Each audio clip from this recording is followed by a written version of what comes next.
Hey everyone, and welcome back to my channel. It's me, Miss Mo. And in this video, I wanted to talk about coming face to face with my mental and emotional health. This is kind of like, it's part of a series for my ebook, How to Stop Watering Weeds. And it's not necessarily a series, but it's going to have like different parts to it. The first part was understanding my physical health. And so this is part 2 of that conversation regarding how I have been understanding my whole self better by going on a self-love, positive transformation journey. And so again, in this video is talking about understanding my mental and emotional health. And I would say that, and if I'm pausing, I'm honoring the silence, because silence speaks, I know that sounds very hippie-ish, but it's true. And on top of that, I'm speaking in like real time. And yeah, so, but understanding my emotional and mental health, I've been able to do that by having a coach. And so I wanted to put that out there that I wasn't able to, I'll say this, as an empath and as somebody who loved psychology, like in school, I became aware of the term emotional intelligence when I was in high school. Excuse me, let me get some water. Okay, I'm back. So where did I leave off at? Oh, in high school, I became aware of the term emotional intelligence because I was taking a psychology course. And that understanding that phrase and that understanding that concept even existent was very comforting to me, because now I had a term to describe what I actually do in terms of being empathetic. As an empath or an empathetic person, I'm not only aware of my own emotions, but I'm aware of other people's emotions, and I course correct my behavior. Not necessarily to placate or to not to necessarily give into their emotions, but to have a better understanding of why they feel the way they feel. To have a better understanding of why they feel the way they feel. And so I'm just going to read a quick definition that I found on Very Well Mind, that I think for the most part sums up, like really, it gets the point across of what emotional intelligence is. And emotional intelligence is the ability to perceive, interpret, demonstrate, control, evaluate, and use emotions to communicate with and relate to others effectively and constructively. So it's kind of like, if it could be summed up in a phrase, it would be, I see you. Like, I see, not just physically I see you, but I see what is going on with you internally. I see your pain, I see your feelings, I see your joy, like, I see you. And so I already had an awareness of emotional intelligence. However, when I started to receive coaching, like a personal life coach, and I highly recommend people to do it. It's not cheap, but I won't even say it's not cheap. It's money well spent. Especially if you find a really good coach, it's money well spent, because it's going to get your life together. And but even though I had that awareness of emotional intelligence, going on that emotional ride and mental ride with myself via the coach as the driver, I began to understand my mental health better, and my emotional health better. And I began to understand that how I feel about myself stems from what I think about myself. And I didn't know that it went hand in hand like that. Because, I mean, like, and people would kind of say it, would kind of like allude to that in terms of like, I don't know if I could really explain it. The example I was thinking about was like when people would say, like, be confident. In order to be confident, you have to think in a confident manner. And by by thinking in a confident manner, you become the confidence. Like, so you exude it out. And so, yeah, but I just didn't, and I don't know if that was like a really good, if that was a good example, but overall, it's just that I just didn't see the connection between mental and emotional health. But during those conversations with my coach, the first, like, one of the first part of the conversation was like, how do you view yourself? And I shared with them how I viewed myself, and how part of that, how I viewed myself, impacted how I felt about myself. Like, and for an example, I said that I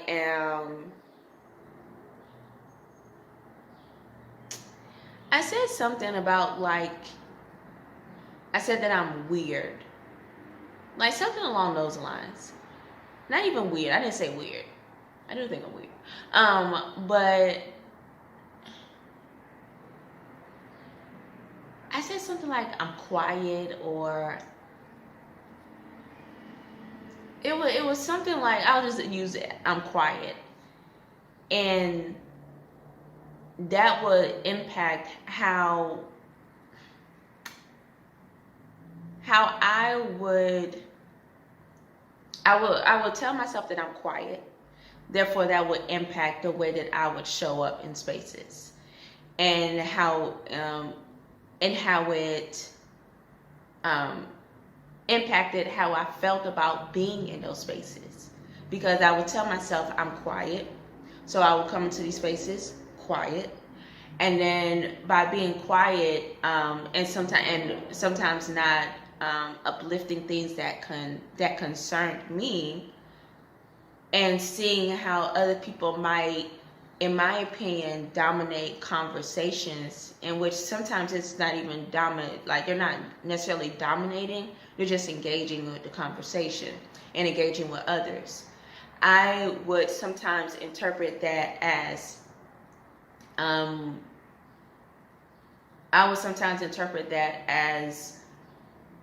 people not really understanding me, which is true, which could be partially true, but I will have a negative emotion with that group because they didn't respect the fact that I was quiet.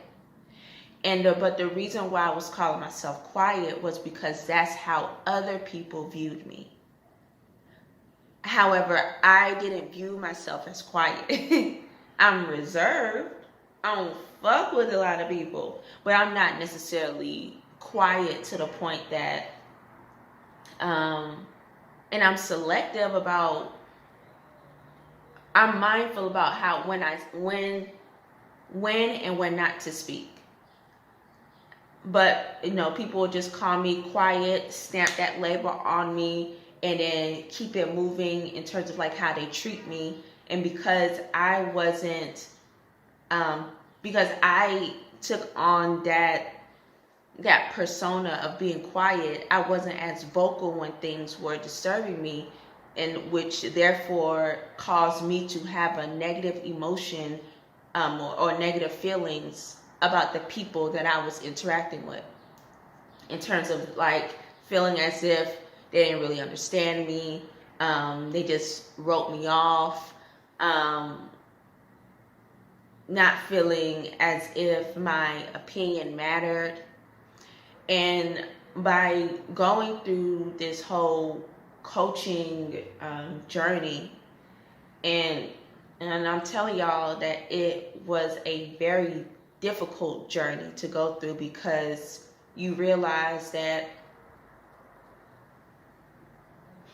you are the problem. You are the problem, my dear. The way you think about yourself impacts what you portray out to the world. And I mean, like, other people can be the problem too. Other people can be the problem too. But the point I'm trying to get at is that it shows accountability.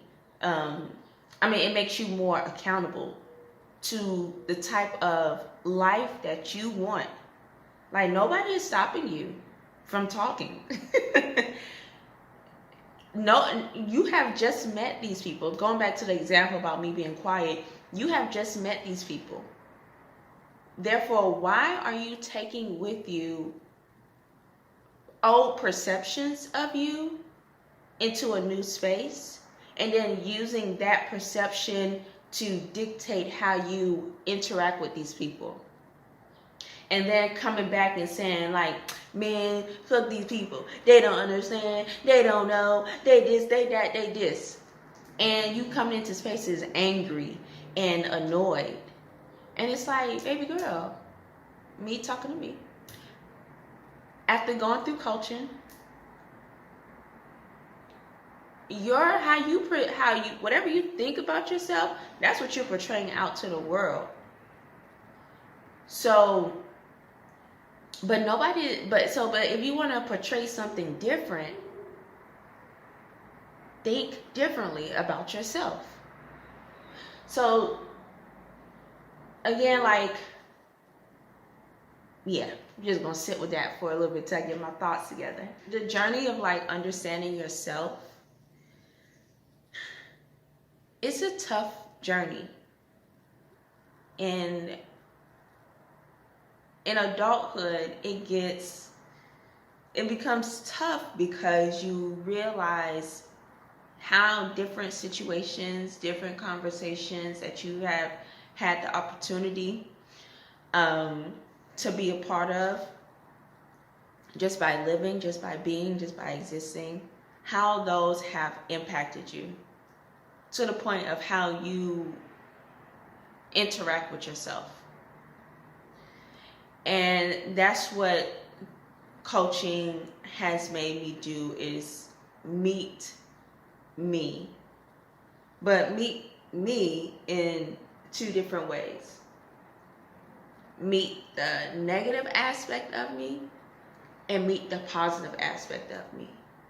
And by the negative aspect of me, I mean meeting the things that are causing me to self-sabotage, to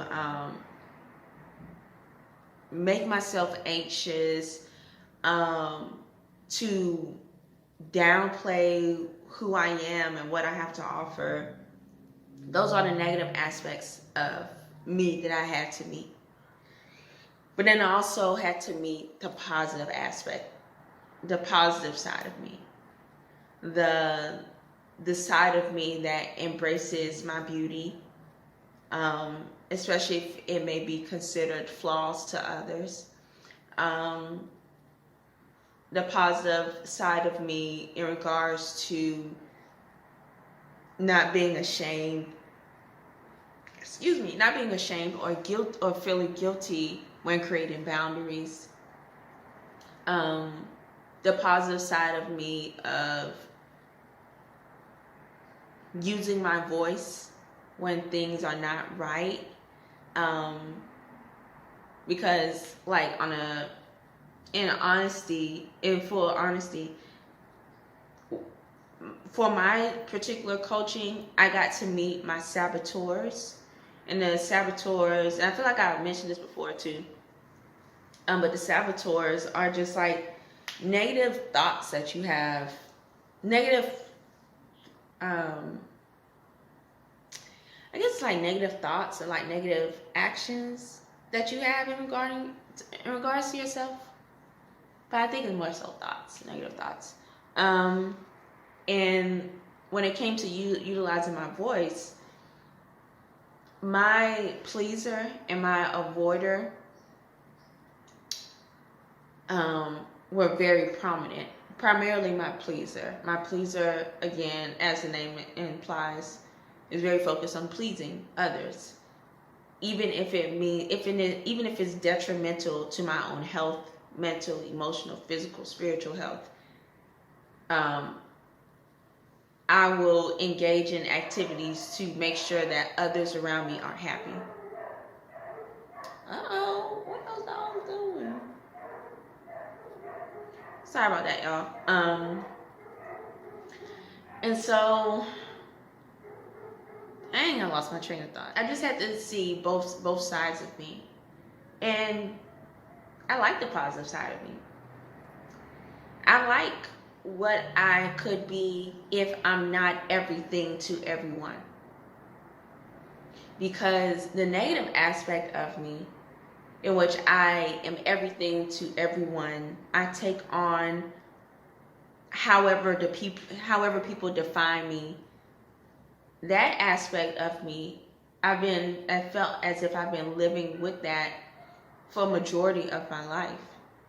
And it hasn't made me happy. Like, I probably, it wasn't making me happy. And maybe part of me felt as if it was moving me up in the world or getting me into spaces that I needed to be in. And some aspect of that can be true. But although I may be getting into these spaces, my negative perception of myself is making me lose out. It's making me, it's removing me from these spaces because I'm not showing up as my full self.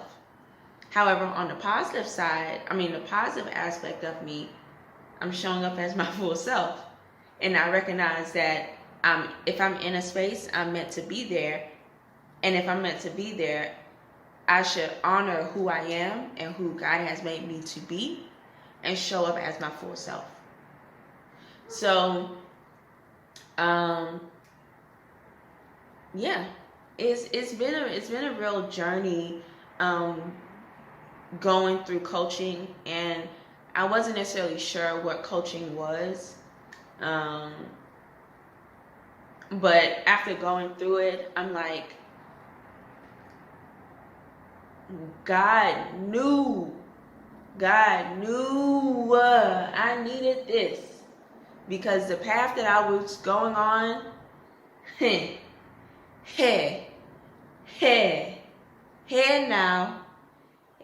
now, the path that I was going on, no. And the path and the thing why I say God knew I needed this, because as I get older and as I see people, get married, have their kids, or just even if they're not doing all that, just existing, as I see that, I'm like, I want to exist in the realm of happiness or in the realm of joy. Like, I don't just want to do things just because I saw my parents do it. What the fuck?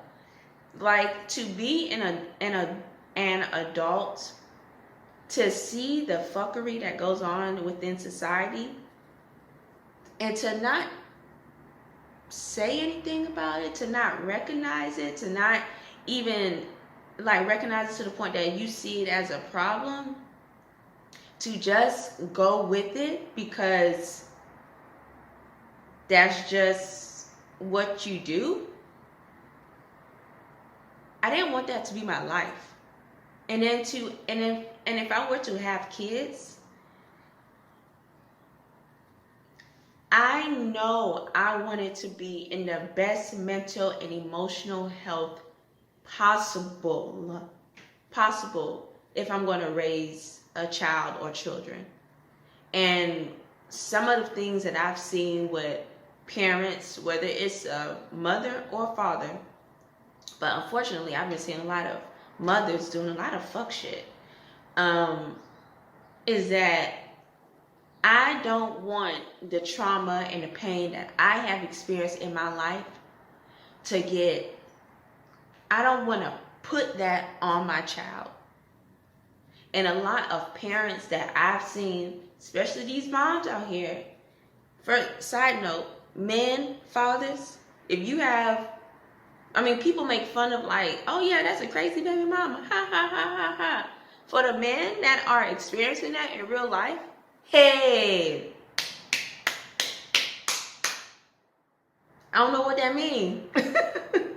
But y'all got a story to tell, because the emotional abuse, the mental abuse that some of these mothers do to some of these fathers, if the court systems and if society understands that just because somebody is a mother, that does not mean that they know how to make the best decision possible for that child.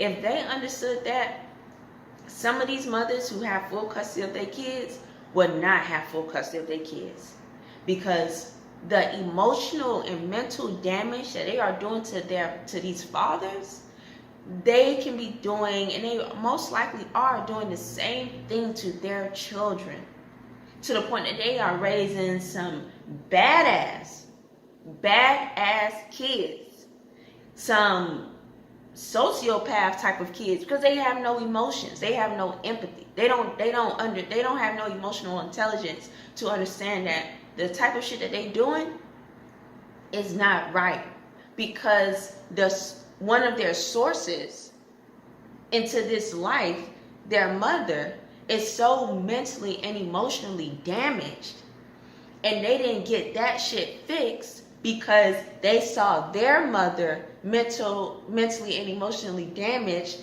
and that mother, aka the grandmother, saw their mother mentally and emotionally damaged, and they just passed that shit along. Like, come on, pain, come on to the next generation, come on, to the point that these kids fucked up. And that was a whole rant, but that's what I was afraid of. Like, this life can be so beautiful, but it can also be very ugly depending on who you meet. And I did not want, I know the type of pain that I have experienced from the hands of others. And I try to be very intentional. Now I'm getting real passionate about this shit now. And I try to be very intentional about not making people feel bad the way others have made me feel bad. At one point in my life, I was like, if you're going to be around me, I want you to just feel, and that part of that made me my pleaser, but I want you to feel good when you're around me. You may not feel like super happy and energetic, but if you're going to be around me, my goal is to not make you feel like shit when you leave me. That's my goal. Sometimes it don't be working out like that, because people be like saying some like fuck shit stuff. But that is my intention when somebody is around me. And so, yeah, I'm like, I don't want to. I want to, whatever child I have, whatever child or children come into my life, I want them to have the best possible, I want them to have a life worth living. And when I say a life worth living, I mean a life in which they love themselves. Like, people are not going to stop being mean. They're going to be assholes. I can't control that. And I don't want to control that.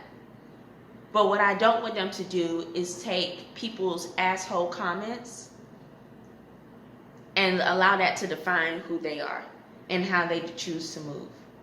Because it was done to me. And with coaching, I see how it negatively has impacted every aspect of my life. And so if I can avoid that,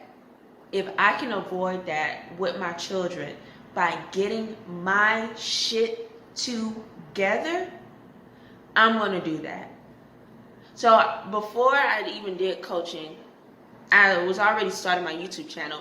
And my whole thing, started off with Liv said, transition into positive transformation, just learning how to love myself. Because of the negative interactions that I've had with so many fucking people, I'm like, I don't know how to survive in this life if I continue to allow the opinions of others to define who I am. So God, remind me of a place or a time, a moment in my time in which I just didn't give a fuck what people thought. And I was hopeful about the world. And that took me back to me being a kid. But then I went deeper and was just like, Lord, teach me how to love myself. Love all of me. Not the type of love myself in which I'm pretending to be somebody that's perfect. Teach me how to love just teach me how to love myself. Just all of me. Just teach me how to love myself. And, through that desire, because again, going back to with the kids stuff, it's like I need to learn how to love me so I can love and I can show love to my kids better. And it just seemed like the path that I was going on, I wouldn't be able to do that if I continued on that path in which I was embracing more of the negative aspects of me, or the negative perceptions of me. If I were to have kids, man, I would be so angry with them. And they ain't even do nothing. They just living their life. They new to this world. I've been here. So it's like somebody new, they don't know, like, come on, like, just let them understand. But no, because I'm angry, because I have emotional baggage that I haven't dealt with, I'm putting it out on these kids. Because I have negative thoughts about my own self, I'm throwing these negative thoughts on my kids. And they can't help it, they look like me. So it was a lot overall to get to this journey of understanding my mental and emotional health. And as I continue with coaching, and even the work, because with coaching, this video long, but with coaching, like, you talk to your coach, but you have to apply what you're learning. So whatever I'm learning in my coaching sessions, I'm applying it in real life. And to be in full transparency and honesty, that wasn't always the case. I was just kind of like treating it like a class. Like, oh, okay, I come to class, I do the work, and then after I'm out of this class, I'm not doing the work anymore. And my coach had to say, I didn't tell her like that, but she had to remind me, like, it's important to do this work even when we're not meeting, because how are you going to really apply it, But I'm still doing this work and continue to do this work. And me doing this work involves, me doing this work really involves being present. Being present. I think that was a thought that I wanted to get back to about how coaching has allowed me to be more present. And in this day and age, with so many things able to distract you, to be present, to be able to sit in silence. I mean, I could already do that, but now I'm sitting in silence and being present. That shit hit differently. I ain't gonna lie. It hit differently, in my opinion. So I'm definitely still doing the work, but I'm grateful for this whole experience of having a coach. I highly recommend it. Just look into it instead of, and I apologize for saying, and that's, course correcting, saying something is expensive. Nothing is really, I mean, things can be expensive, but what are you comparing it to say that it's expensive? And for with coaching, the reason why I'm taking back the word expensive, because this is something worth investing in order for me or for somebody else to flourish. And because it's allowing me to gain a better understanding of myself, and therefore how I treat myself and others around me, it's a gift that keeps on motherfucking giving. Okay? Yeah, so highly recommend coaching. And definitely look into it before you might, it's the phrase that people be saying of like a poverty mentality or scarcity mentality. Before you mark it as, dang, that's expensive, look at your life. Maybe you should put some money into this, because the way your life is going right now, with you being angry, overindulging, and no shade to you, because shit, I do it too, but being angry, overindulging, feeling like nobody understands you when you yourself are not trying to understand you, you taking on everybody else's perception of you, and you burying down within you who you really are. Girl, boy, bye. Yeah, not necessarily judging, but I'm calling myself out too. But just like look at your whole life, like, and it even goes to, like, it just reminds me, like this whole expensive thing. It just reminds me of like how people think of a vegan diet. Like, dang, the food is so expensive. I'm like, well, you eating this cheap ass food, and they fucking with your food. They fucking with your food so much so that it's causing you to go to the doctor.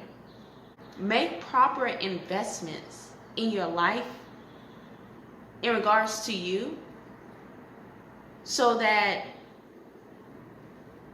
you're making proper investments, and that you are reaping what you're sowing. Because you definitely are reaping what you're sowing when you keep doing cheap ass shit. You're gonna be paying. That's expensive. Being cheap is expensive. So again, going back to this coaching stuff, look at where your life is now. Look at where you want it to be. What kind of investments within yourself do you need to make? And not no like BBL type of investments, or like some physical body enhancement type of investment, but like some spiritual investments, some mental and emotional health investments. Like, what do those investments look like? And is it really that expensive? Possibly not. And so, that was definitely a little rant, but I just want to be mindful of the fact that when people talk about taking care of themselves, when people hear that, sometimes they make it seem as if it's something that's not attainable to them. And it's like, it is attainable to you, but you have to know your why, and you have to reevaluate the things in your life. And that's the thing that makes it difficult for people, is that they don't want to reevaluate. They don't want to change shit that they need to change. And I'm just going to compare that to coaching. When you start doing coaching and when you start doing the work,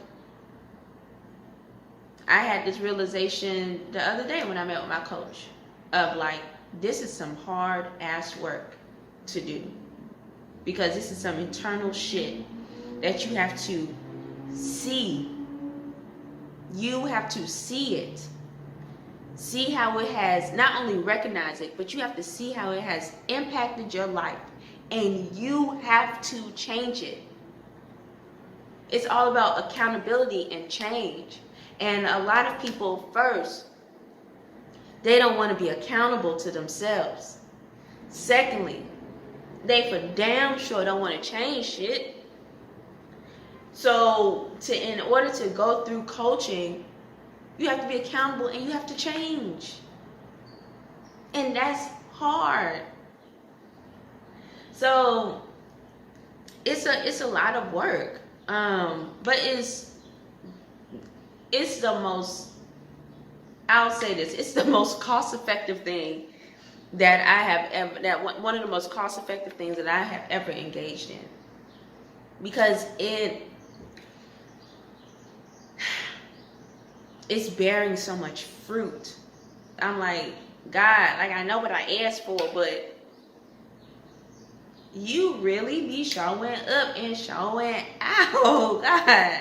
Like, yes, I did ask to know how to love myself better, but I didn't know it was going to require me to see how I treat myself.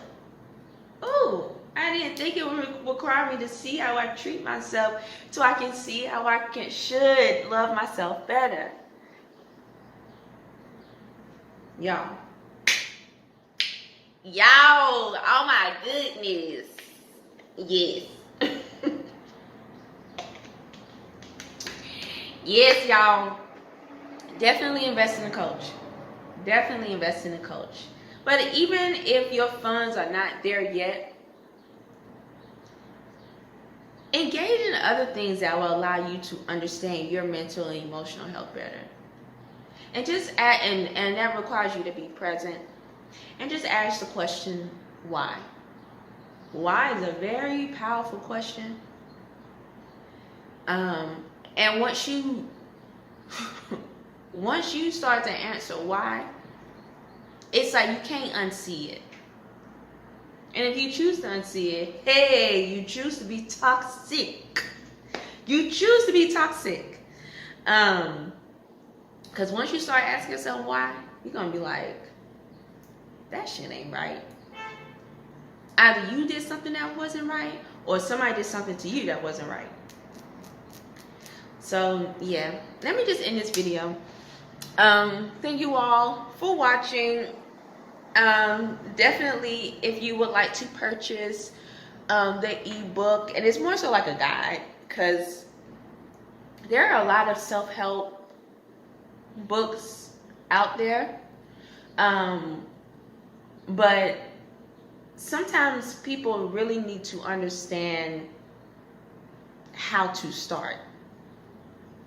And this guide, How to Stop Watering Weeds, book, guide, however you want to see it as, it's really a starting place to finding you. Yeah, to finding you. Like, who are you? And to just, and loving you and changing you if you feel like there are things that need to be changed. Change is not bad. It's good. Growth is good. But yeah, but that's about all for this video. If you'd like to purchase the ebook / guide, just email me at mozoloveinc@gmail.com. The price of the ebook / guide is $10. $10. Okay, all right, y'all. Bye.